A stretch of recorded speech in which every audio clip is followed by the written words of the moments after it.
Oke, halo and welcome back teman-teman netizen atau warganet yang saya hormati semuanya. Di konten terbaru hari ini sudah jelas dan pasti saya ingin memberikan review dari pertandingan Timnas Indonesia U20 lawan Timor Leste yang berakhir untuk kemenangan Timnas Indonesia U20 dengan skor 3-1. Sekalian juga saya ingin memberikan preview untuk pertandingan Timnas Indonesia U20 yang akan dimainkan besok malam lawan Yaman yang merupakan pertandingan terakhir dari babak penyisihan Piala Asia U20 tahun 2025 dari grup F ini.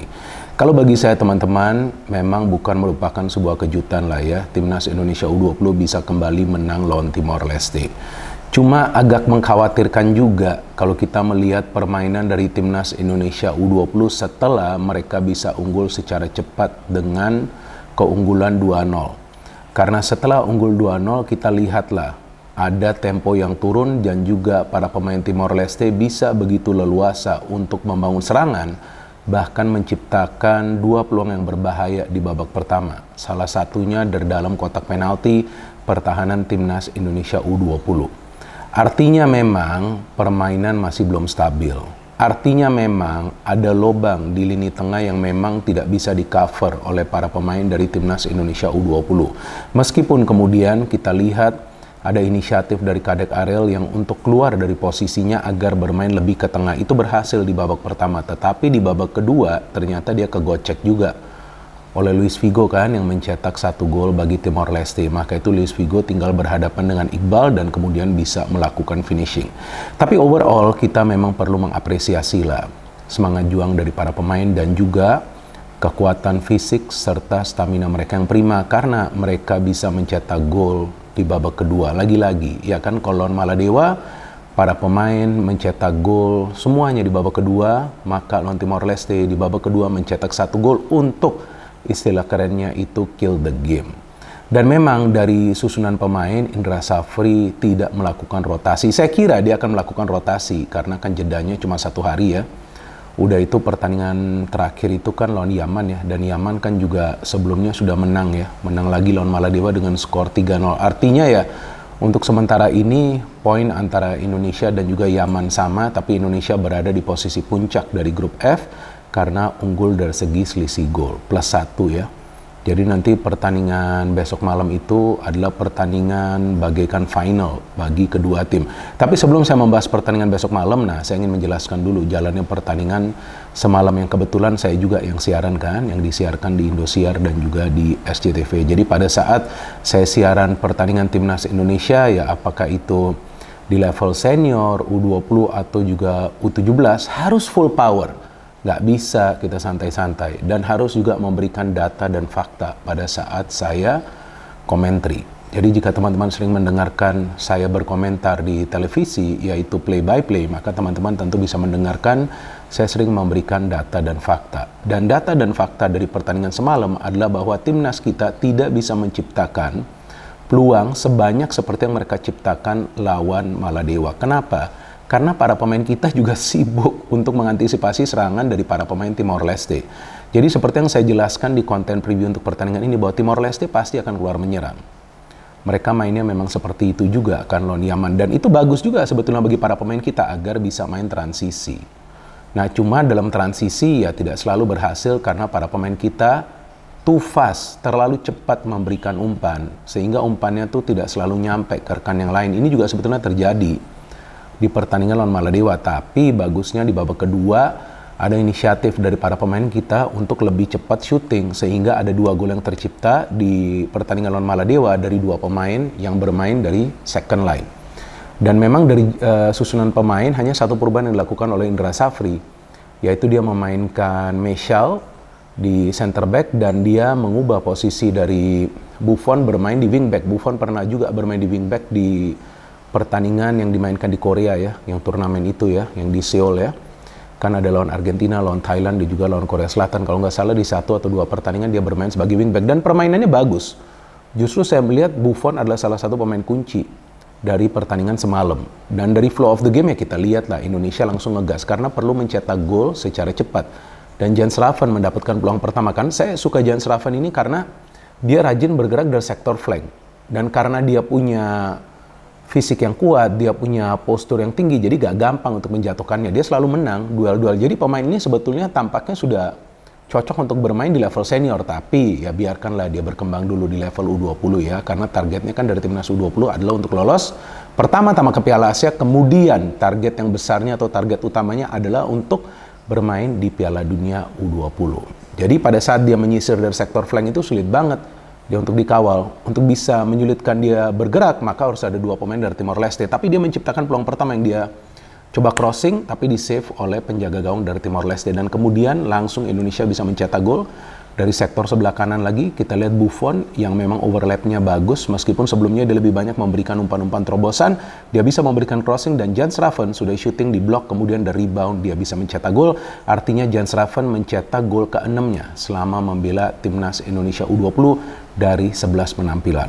Nah, inilah striker yang memang kita perlukan, yang bisa melakukan finishing dari seminim peluang yang dia dapat. Jadi secara total Jan Schraven mendapatkan 3 peluang di pertandingan semalam, tapi dia bisa mencetak 1 gol. Nah, ini sudah bagus. Kenapa dia tidak bisa mendapatkan banyak peluang? Karena dia sibuk juga untuk ikut terlibat dalam proses membangun serangan, untuk memberikan umpan-umpan kunci. Karena dari 3 gol yang dicetak oleh Indonesia, 3-3-nya tuh Jan Schraven terlibat. Nih gol pertama kan dia cetak gol. Kemudian di gol kedua dan gol ketiga dia memberikan yang namanya umpan kunci atau key passing. Nah, key passing ini sangat penting karena key passing ini merupakan bagian dalam proses membangun serangan. Nah, assist itu kan nanti ya, jika memang diberikan ke pemain kemudian terjadi gol. Dan Jan Schraven tidak selalu memberikan assist karena dia sibuk juga membuka ruang. Dan setelah itu ya kita lihat Indonesia lebih ngegas kan, mereka ingin mencetak gol kedua untuk mengamankan dulu nih. Ya kan, mengamankan dulu nih keadaan nih, dan mereka bisa mencetak gol lagi dari sektor sebelah kanan. Nah, ini kan Jan Schraven terlibat. Pada saat proses counter dia nahan bola, dia berikan bola kepada Tony, dan saya melihat Tony mainnya bagus ya. Dia mulai berkembang lebih baik lagi ya, dan saya pikir dia sudah menjadi pemain inti lah dari timnas U20. Dia bisa memberikan crossing, dan di sana kita lihat ada Rizky Afrizal yang mencetak gol keempatnya kalau nggak salah bagi timnas Indonesia U20 selama dia membela timnas Indonesia U20. Sudah 2-0. Nah, ini yang saya kaget, tiba-tiba temponya turun. Padahal 2-0 itu belum aman, dan Timor Leste sebetulnya beberapa kali dalam membangun kombinasi passing ini berhasil walaupun sulit menciptakan peluang. Tapi kemudian mereka menciptakan 2 peluang, satu shootingnya melayang, satu lagi dari dalam kotak penalti loh, itu umpan terobosan lolos itu. Ya, untung nggak gol. Ya, walaupun Ikram memang tetap fokus meskipun nggak banyak peluang juga dari Timor Leste. Babak kedua, lagi-lagi Indra Safri melakukan sebuah perubahan untuk membuat permainan dari timnas Indonesia U20 tidak terbaca, walaupun konsepnya udah kelihatan lah. Nyerang dari flank, berikan crossing, nyerang dari flank, berikan crossing. Dan di babak kedua ternyata formasi lagi-lagi berubah menjadi 3-5-2, Ragil main, dan Ragil memberikan support bagi Jan Schraven, tapi Timor Leste lebih berbahaya. Para pemain Indonesia justru di tengah ini filternya nggak ada, kaget saya. Mereka enak banget mainin bola tuh di babak kedua, mereka lebih berani mengambil resiko, sehingga mereka bisa mencetak gol pada saat Luis Figo Ribeiro melewati Kadek Arel, yang seperti tadi saya katakan dia high pressing sedikit untuk melakukan filter, tapi gagal, dan dia bisa mencetak gol. Baru kemudian setelah itu para pemain kita ngegas, naikin lagi tempo, dan bisa mencetak gol ketiga untuk melengkapi kemenangan atau kill the game setelah Jan Schraven dengan Donny Pamungkas melakukan kombinasi passing. Jan Schraven memberikan umpan kunci, Donny memberikan crossing yang mantap ke dalam kotak penalti, dan di sana ada Ragil. Ragil mendapatkan 2 peluang dan mencetak 1 gol. Bagus juga, kan dia striker juga, jadi conversion rate-nya juga bagus. Nah, ini sebuah sinyal yang positif bahwa 2 striker kita berhasil mencetak gol, Jan Schraven dan juga Ragil. Jadi setelah menang lawan Timor Leste, nah pertandingan final itu besok malam, itu sudah pertandingan final lawan Yaman. Nggak boleh kalah, ya tentu targetnya harus menang, nggak bisa mencari seri. Apalagi kan kita bermain di kandang sendiri, dan kemungkinan stadion juga akan full kali ini ya, Stadion Madia ya, di tribun ya. Ya saya harapkan teman-teman yang hadir juga bisa memberikan support secara positif, dan kita mendukung para pemain 110%, karena lawan Yaman ini merupakan pertandingan yang berat. Saya sudah mengatakan sebelumnya, Yaman bermain dengan organisasi permainan yang sangat rapi. Tim ini memang sebetulnya tidak bermain dengan tempo tinggi, tapi kayak tiki-taka mereka mainnya. Jadi passing-passingnya tuh akurat, mereka bisa membangun serangan secara perlahan-lahan dari defense masuk ke midfield, dari midfield tiba-tiba temponya naik, langsung membuka pertahanan tim lawan. Artinya para pemain kita di tengah ini harus bisa menang, melakukan pressing, harus bisa mencegah aliran bola dari para pemain Yaman untuk masuk ke ruang pertahanan kita. Kalau itu bisa dilakukan, maka Yaman akan sulit untuk bisa create chances. Terus dalam cara menyerang harus sedikit bervariasi, karena tentu tim analis dari Yaman juga sudah membaca permainan dari Indonesia. tentu tim analis kita juga membaca permainan dari Yaman, tapi mereka juga membaca bahwa Indonesia terlalu sering bermain dari kedua sektor flank. Artinya Indra Safri harus berinovasi lagi nih. Coba dari tengah nih, seperti Tony nih diaktifkan lagi. Ya, untuk memberikan passing, karena Tony kan berhasil tuh memberikan 1 assist di pertandingan semalam, tapi harus lebih proaktif lagi dari tengah.